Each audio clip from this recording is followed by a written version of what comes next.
Hi, everyone, and thank you for tuning in to episode 3 of the Real Heroes Don't Wear Cape podcast. I'm Stephanie Carter, and I'm here with Crystal Sutherland and Michael Weens from the HS Heroes team. Today, we are joined by special guest Dr. Susan Poelman and Dr. Lauren Lamb of Beacon Dermatology in Calgary. Dr. Poelman is a board-certified dermatologist and incoming president of the Canadian Hidradenitis Suppurativa Foundation, specializing in medical, surgical, and cosmetic dermatology of the skin, hair, and nails, with a special interest in melanoma and other forms of skin cancer. She has established a women's clinic, which includes treatment for acne, rosacea, vulvar conditions, hidradenitis suppurativa, and offers a unique scientific, evidence-based approach to cosmetic procedures. She's also interested in psoriasis and eczema and has recently established a rapid access clinic for psoriasis, eczema, and skin cancer. Dr. Lamb is a Canadian and American board-certified dermatologist. She is a native Calgarian who completed her medical school training at the University of Calgary and her dermatology residency at the University of Alberta. Since graduating, Dr. Lamb has become a clinical lecturer with the University of Alberta. Her particular passions in dermatology are acne and hidradenitis suppurativa deroofings. In addition to her regular practice, she volunteers on overseas medical trips. Her passion for providing care to underserved populations has taken her to Nunavut and rural Fiji. Welcome, Dr. Poelman and Dr. Lamb. And why don't we begin with why you first decided to get into dermatology? I'll let Dr. Poelman go first. Okay. So I think my first exposure to dermatology was working with an internist who was double board certified in internal medicine and dermatology, Dr. Lynn Robertson. And at the time, I was planning on going into oncology. So I did a master's in cancer biology before med school, and I was planning to do breast cancer research and carry that through into, I was doing research before my medical schooling, and I was going to go into oncology. And when I worked with Lynn, what I was most fascinated with about dermatology was that it was kind of a window into the world of the internal body. So manifestations of many internal diseases present on the skin, and we can be the ones who diagnose those. So it was fascinating to me to see that. And also, one thing that appealed to me about dermatology was that I could use not only my cancer background, but I could see patients of all different ages, from the cradle to the grave, with differing severities. And I think HS is one of those conditions that's very gratifying to us as dermatologists to be able to make a big difference in people's lives. Absolutely. My journey is actually quite similar to Dr. Poelman's, but that figure is actually Dr. Poelman in my life. So I myself was an acne patient way back when as a teenager, and just having treatment and finally having clear skin really changed my life. So I always thought that I'd be interested in dermatology. And when I got the chance to actually work with Dr. Poelman as a medical student and then later as a derm resident, I just remember being wowed by Dr. Poelman. She was just so on the ball. She was always up to date on the evidence, and she did it all. She was a mom, she's a doctor, she's on it. She is on every committee possible and truly, really has such a passion for what she does. And I've said it to Dr. Poelman before. I really want to model my own career after Dr. Poelman's because I was just so inspired by her. So that's what drew me to dermatology. So I guess we're sort of two peas in a pod, or on a podcast. You can always trust on me to crack a lame joke. We'll insert drum, like the drum, but I'm. I love it. So, Dr. Poelman, you said from the cradle to the grave. In your practice at Beacon, do you find that your younger patients are coming in with earlier stages of HS compared to your older patients? I think we see a range, and I speak for myself in this. I don't know if Lauren, you agree, but I think we definitely are seeing patients at an earlier age now that the awareness is there. Patients that are moms that maybe are being diagnosed now are bringing their daughters into us to get early diagnosis. So I think it's actually quite encouraging for me to be seeing women at an earlier age presenting, and men because it means that we're doing a better job of improving the awareness. Absolutely. I think in the same vein, I'm seeing patients on the opposite spectrum as well. So patients who are 60 or 70 years old, lived with it all their life, been told that this is you not being hygienic, this is just recurrent folliculitis, finally coming in with a diagnosis, and some of them in tears, finally having an explanation for something that they've lived through their entire life. Mhm. Imagine that would be powerful. Yeah, I mean, I think I totally agree with Dr. Poelman in that it's so gratifying as a dermatologist to see all this exploding research and potential new treatments on the horizon for HS. So, and uh, myself being someone who does a lot of de-roofings, I think I think Dr. Poelman and I both get to share that satisfaction because I get to see the patient once in a while when they come back if they've had a de-roofing and have a new one to de-roof. But I guess Dr. Poelman also gets to see them in follow-up and see that they have nice, beautiful, smooth scars and that they've cleared up. Mhm.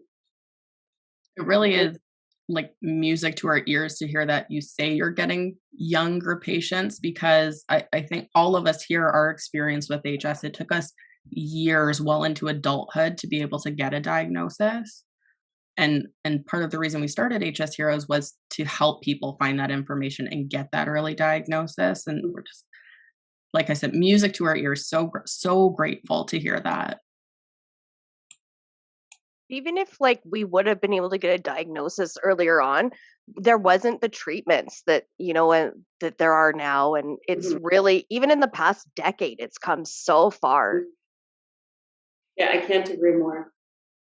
I remember the day that the first biologic was approved because I have patients that I was telling it's coming. And that day of approval was a huge day for HS. December 31st, 2015, I think it was. Wow.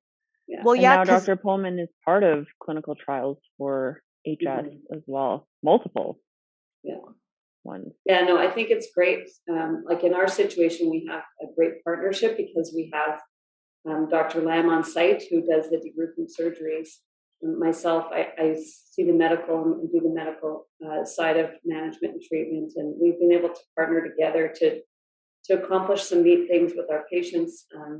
We have a partnership with a pharmacy that are able to educate on certain lifestyle modifications for our patients. So I think, the future is bright for HS patients, and the sky's the limit with what we can accomplish when we have these partnerships. Cool. have you guys Absolutely. is there any trials on like weight loss medication? I started in November on Saxenda, and my skin has never been so good. Like even when I went to get my yearly skin check for my biologic, they like couldn't believe it at Keeling's because I had failed the year before so bad, and they were like, "What's the difference?" And I know that one of the doctors in the States had also said that they were looking into research into that. So I was just wondering if there was any trials. We don't have any trials as of yet, but you're not the first person who's told me that. So I think it'd be very interesting to see. Yeah, like I was going for laser just for the inflammation at Dr. Keeling's like every 4 weeks because it was so bad, and I've been doing it for 8 years, and now I'm like, I can come in 10, 12 weeks. Like it's been so Mhm. good. Nice. Interesting. Mhm. Wow. While we're on the topic of lifestyle changes, what type of lifestyle modifications do you ask your patients to make or consider? Yeah, I Well, think I the think, biggest. Oh, go ahead, Lauren. go ahead. No, I was just going to say smoking cessation is the number one thing. And if they're able to even cut back, that's going to help their disease. But I do encourage them to try to quit smoking. I agree. It That's is, probably the biggest one for sure. there are others, and I think they can apply for patients of every severity. But I think that's the greatest one because it causes the greatest amount of inflammation. Can I ask what your opinion would be for HS patients and cannabis? You said smoking is bad, but a lot of patients, and I'll say even me, has been known to use cannabis as pain relief. Good question. I don't know of any specific data on cannabis and HS specifically, whether there's a causal relationship, but I do know that, of course, a lot of patients that have HS need a lot of pain control. So what do you Thank you.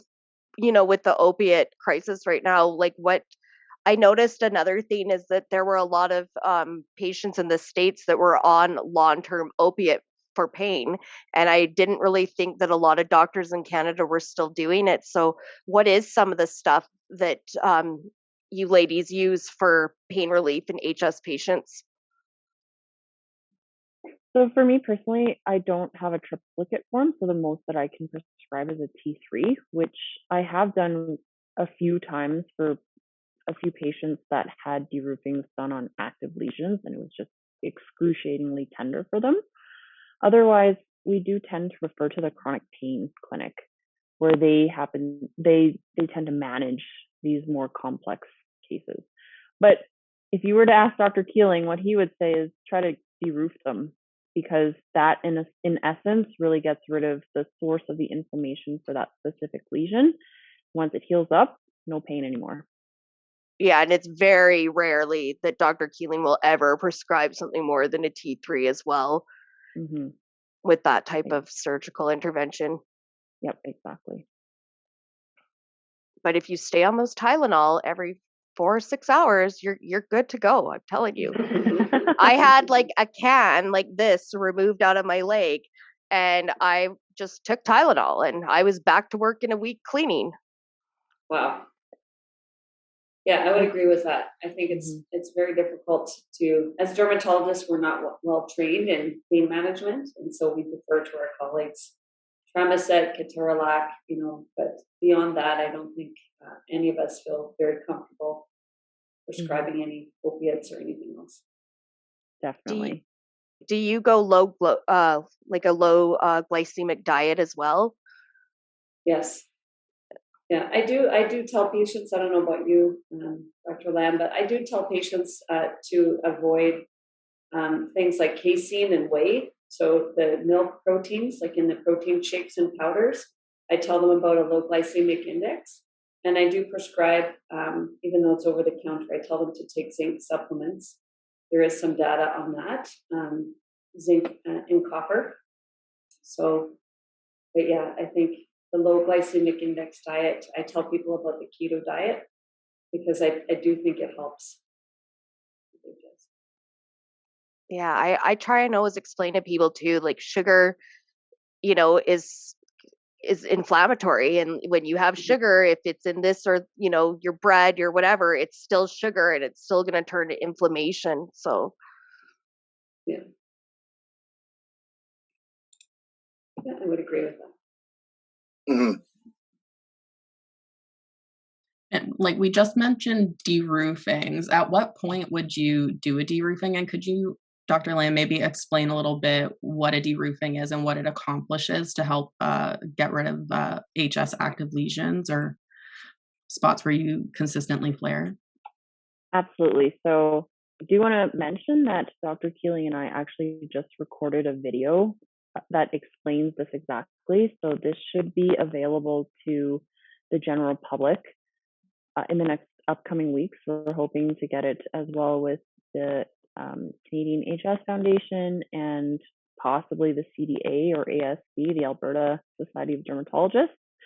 So this should hopefully answer any kind of frequently asked questions that you may have, debunk any myths, give you a schematic of what the wound should look like, not too graphic, but should help you prepare mentally for what to expect.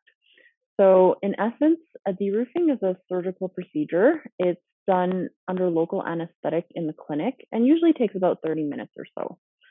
The ideal spot for a deroofing is one that has some of that tunnel track scarring and possibly has been one that's been persistent or been injected with some intralesional steroid a few times and improved but never really gone away. So as we know with HS, there is inflammation that's sitting deeper in the skin. And as long as that inflammation is still sitting in the skin, it continues to create more inflammation, more scarring, larger lesions. So the point of the deroofing is to follow the scar tract down to where the inflammation is. We remove the skin above that, and then we basically buff out the base, clean out the inflammation, and then we leave it open to heal. So depending on how large the lesion is, the wound healing usually takes somewhere between 4 to 6 weeks. If it's a larger area, maybe 6 to 8 weeks. But the idea is that the area heals with a nice smooth scar and the lesion is gone. There's over 95% efficacy for deroofings. And the reason why it's so effective is because it's so specific to that lesion. So I honestly, truly can say I've probably done definitely at least over 100 deroofings now, and I have not had a single patient tell me that they regretted it. They've all been super happy, finally gone. And even especially for those patients that are on medical therapy, ideally they have something that's controlling the inflammation as well as doing deroofing for any of the lesions that aren't being properly controlled by the inflammation despite the rest of that. So that's deroofing in a nutshell. So now you don't have to watch the video anymore. So a true what do we call it? You would do like deroofing and then like maybe a biologic or a biosimilar, like a true combination therapy with patients like that. Absolutely. I think Dr. Poelman would agree that the patients that have the most success, especially the ones that are quite active or at least moderate, they really need a combination of the both. So I do tell patients that aren't on any medical therapy that yes, the deroofing will work for that specific lesion, but it won't prevent a new lesion from happening. That's really refreshing to hear too, because I know there's so many patients that think they can get put on a biologic or a biosimilar, and then immediately it's going to take away their HS. But if they have sinus tracts and they have biofilm in those sinus tracts, like that can't be penetrated, we got to scrape that jelly out. What Dr. George calls it, a gelatinous jelly substance, but we have to get that out. And if you're not getting that out, then your biologic or biosimilar isn't going to work properly. So That's you right. kind of have to hit it with a 1-2 punch. Yeah, I discovered that myself when I first started putting patients, like January 2016, started putting them on Humira. I found that it was a game changer. It was life-changing for my patients. They had decreased pain, decreased drainage, and just overall improved, less inflammation overall. But I found, interestingly enough, a year and a half down the road with many of them, it stopped working. Their biologic literally stopped working. And so I always say we have about a year and a half or a year to intervene after we get control with the biologic before, and exactly as you say, to scrape out that gelatinous goo, because it is like a magnet. It attracts inflammation back to itself. So we have to get rid of it. I've also heard a doctor in the States say that it cannot kind of play possum down there. So you get your antibiotics and the stuff will play possum, and then all of a sudden it'll come back with a rage because it was just kind of faking out the medication. Is that also something that happens with that?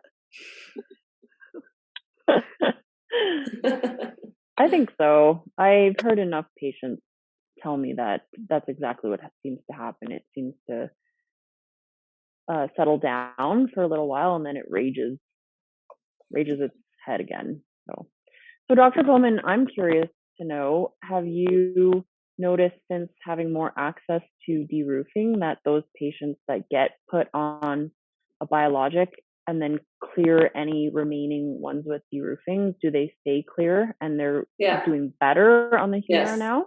Yeah, without So it a actually doubt. keeps them on the biologic then, because it keeps their AN scores down. Yeah. That's great to hear.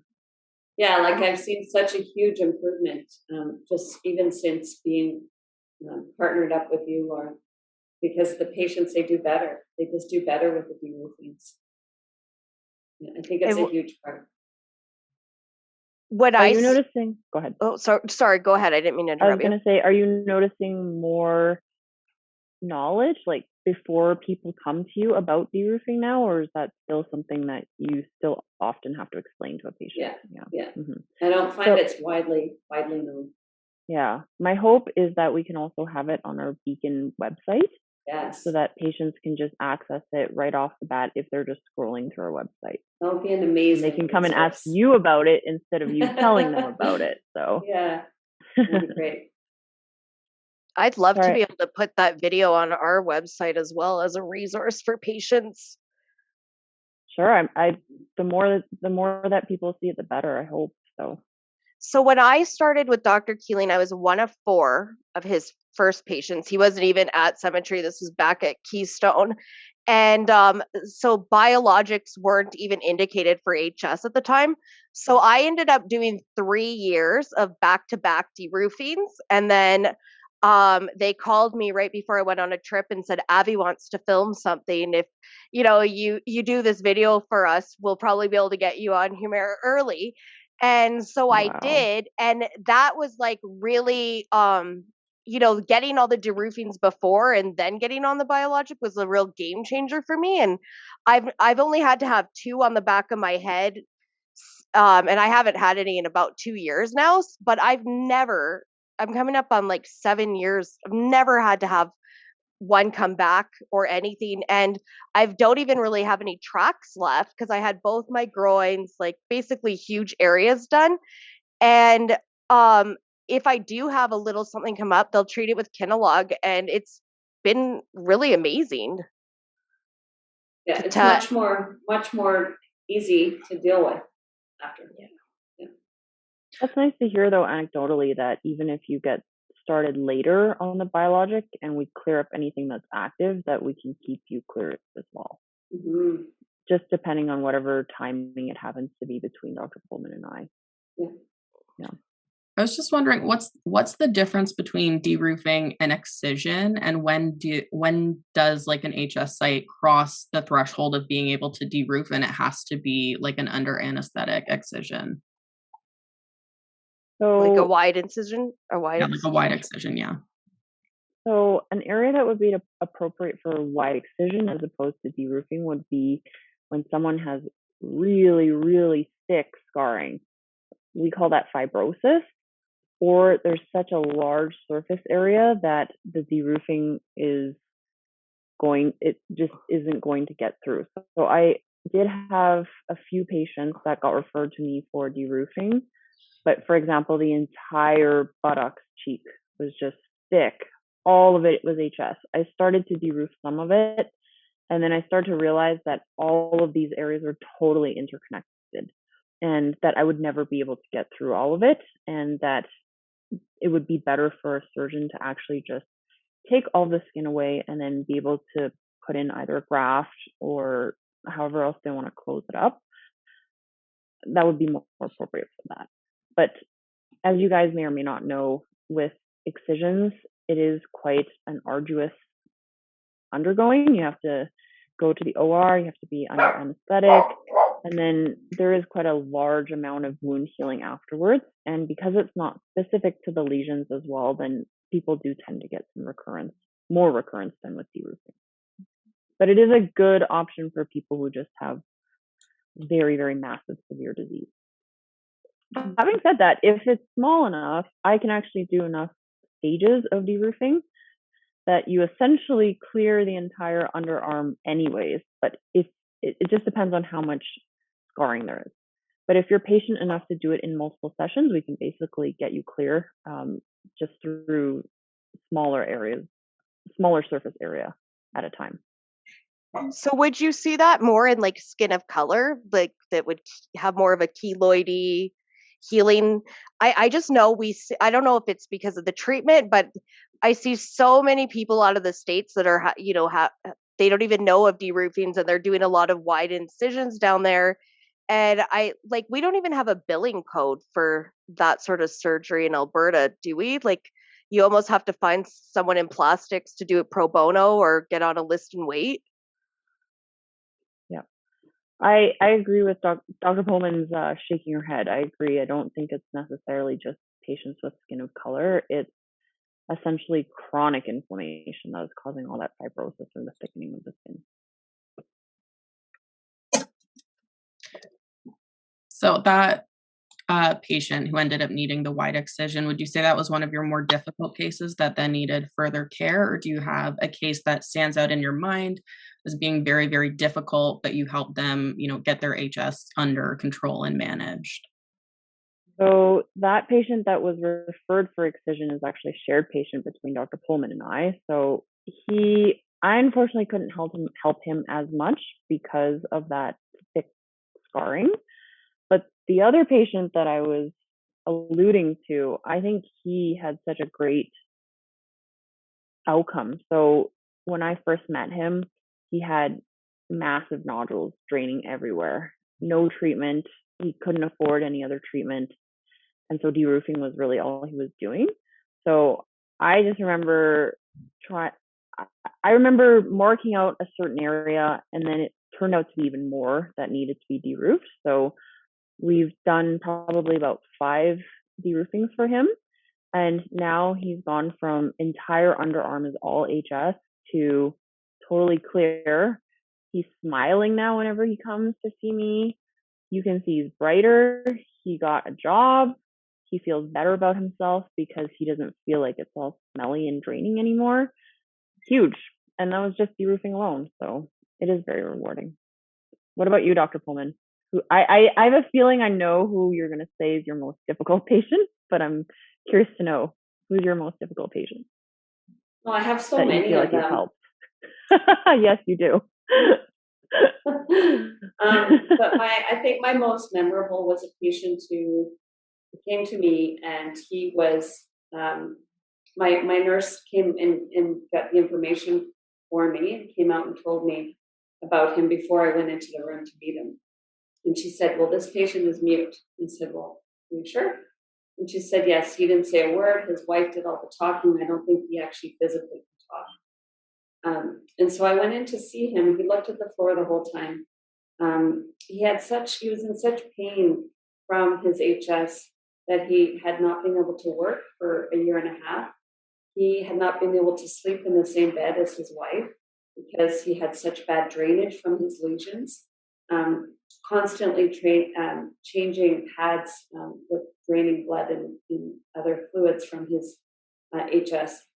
And so this man was unemployed. He was supported by his lovely wife, but didn't have the same relationship, obviously, that he would want to have. And so he was clinically depressed when I saw him. And he, I went through the whole kind of spiel about options and what this is, and we can provide. And this is at the very beginning of when adalimumab came out. And I said, "There's a new treatment. We have this available now, and I really would like you. I think it's going to be a good option for you." And I'll never forget. He came back 3 months later for his follow-up visit in a suit and tie, and I didn't even recognize him. He had gotten a job. He was just happy, smiling. At the time, we actually made a video of him to tell his story because it was such an impactful story to tell. So he was definitely one that sticks out, how we were able to help him. Another patient that I'll never forget is a patient who came around the same time several years ago. She had severe scarring on the underarms, such that, and I asked her, "How did you get these scars under your arms?" And she said, "My HS was so bad, I actually went online and I found this pineapple acid solution, and I would burn myself with this acid solution. She was so positive, so lovely, and just she had learned to live with this terrible, terrible pain. And she said, it was actually great. I'm fine. The pain didn't hurt at all, anything compared to, the pain that I was going through on a daily basis. So patients, before these other de-roofing surgeries, before, the biosimilars and biologics, I mean, they had to take matters into their own hands. She couldn't get anyone to listen to her about what she had. Nobody would even give her a diagnosis before I met her. So I'm so happy that the landscape has changed for patients. And I always tell patients the first time I meet them, say, I'm going to spit a lot of information out at you, but I want you to remember two things. One is that HS is inflammatory. It's not infectious. It's not contagious. It's an inflammatory condition. And the second is that there's hope. Because if we can give patients hope, they'll keep coming back to see us, and they'll keep coming back to hear what we have to say to them. But without hope, it's really, really a devastating disease. So I'm curious, Dr. Poelman, because you are now at the helm of the Canadian HS Foundation. Where do you hope to go in the future? Or what do you hope to see? Wow, that's a great question. I know you're incoming, so you probably haven't even had time to think about it yet. But I know that you're such a visionary, so I'm curious to know what your vision is. Making my head explode tonight. We never get to see each other. We are literally down the hall and we wave at each other, and we never got to talk to each other. So this is me having my conversation with Dr. Poelman in the first time in a while. Thanks for giving us this chance to catch up. I have tons of ideas, and I think some of them have already been materializing over the last year or so. About a year ago, we started a project updating the ebook. I don't know if any of you have heard of that or read it, but it is an electronic book on HS that the CHSF has published, and it's been completely revamped. So we've spent so much time on this, so much blood, sweat, and tears. I feel like it's almost like studying for exams where you don't want to see that textbook for not even another. I can't even look at that after my Royal College exams for a few years. With this project, it's been a lot of work, but I think in the end, it's going to be a hugely valuable resource for patients, not only in Canada, but we are going to allow our American counterparts to have access to it. It'll be free on our website to access. So we're just right now in the stages of having a graphic designer make it look a little bit better, make it look a little fancier and a little more user or reader friendly. But when that is available, I think it will be an excellent, up-to-date, evidence-based resource that is very practical, and it keeps in mind the patient. It's patient-centric. So in the past version was maybe a little bit more like, oh, you could do this or that, and this kind of gives practical tips. And I think it's maybe even a little better than the last version. So which you hope with each subsequent version of the book that there's more to add. So that's one initiative. The other thing is we've written practical guidelines for dermatologists. So one thing about HS is it can be overwhelming for dermatologists to, where do we start with these patients? There's so much to ask about. There's so much to go through in terms of, educating them about lifestyle and medications and surgery, and, laser and all these things that are involved. And so it can be a bit daunting. So we've created a checklist that they can upload to their EMR for dermatology that they can just go through and ask the questions and be assured that they're not missing anything. So I think those are two initiatives we have been working on. I think the future for the CHSF is in the past year, we've been kind of focused on how do we empower dermatologists to be able to see. Because really, if there's only a few dermatologists across Canada, we're not doing patients any favors because they have to wait. Right? They have to wait to see someone for long periods of time. So how do we get this out to the masses and make it a condition that all dermatologists can treat and feel comfortable treating? So that was our mandate before, and now we're actually opening up that mandate a little bit to helping patients more directly. And so we're looking at doing TikTok videos and getting some educational material out there that is evidence-based. So putting that all the work that that we've done, and a medical student, Leah Johnston, has been a huge part of writing that. She's basically revamped the whole thing. She's helped develop that, and I think the material is so good that it can now be used for those educational videos. So that's where we're hoping to go with the foundation. It's amazing. Then we get to look forward to TikTok videos of you. Yeah, well, probably not me. I don't know. Maybe if you want to be in the Dr. Lund, you would do much better. That was another thing that they mentioned at there was a presentation done at Shisha last year, I guess it would have been, in the fall, and they said that they had looked at like all the social media platforms, including TikTok, and I think there was like a 10%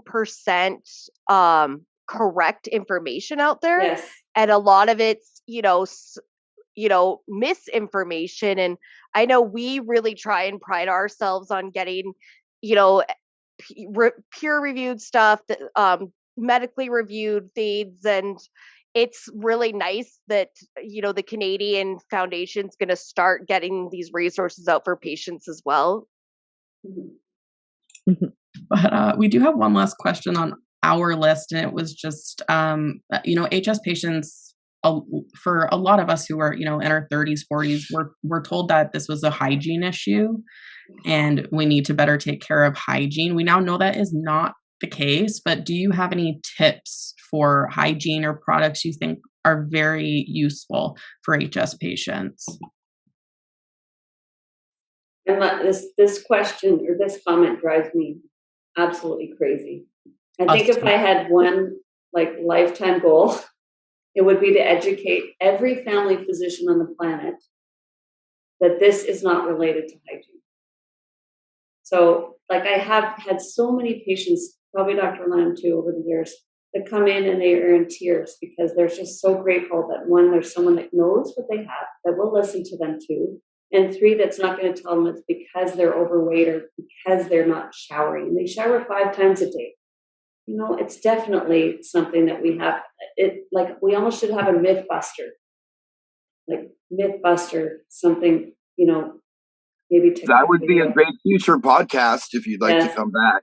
Yeah. Quick snappers. Yeah, TikTok video.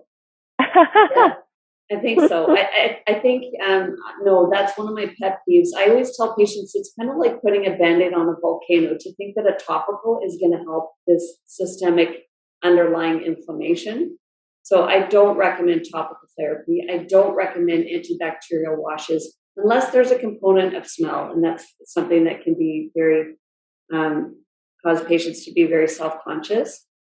But in general, I think the microbiome, and I don't know about you, Lauren, but I think that messing with the good bacteria is almost a disservice to patients. So I actually don't recommend. I recommend gentle cleansers, Cetaphil, CeraVe, Dove for sensitive skin.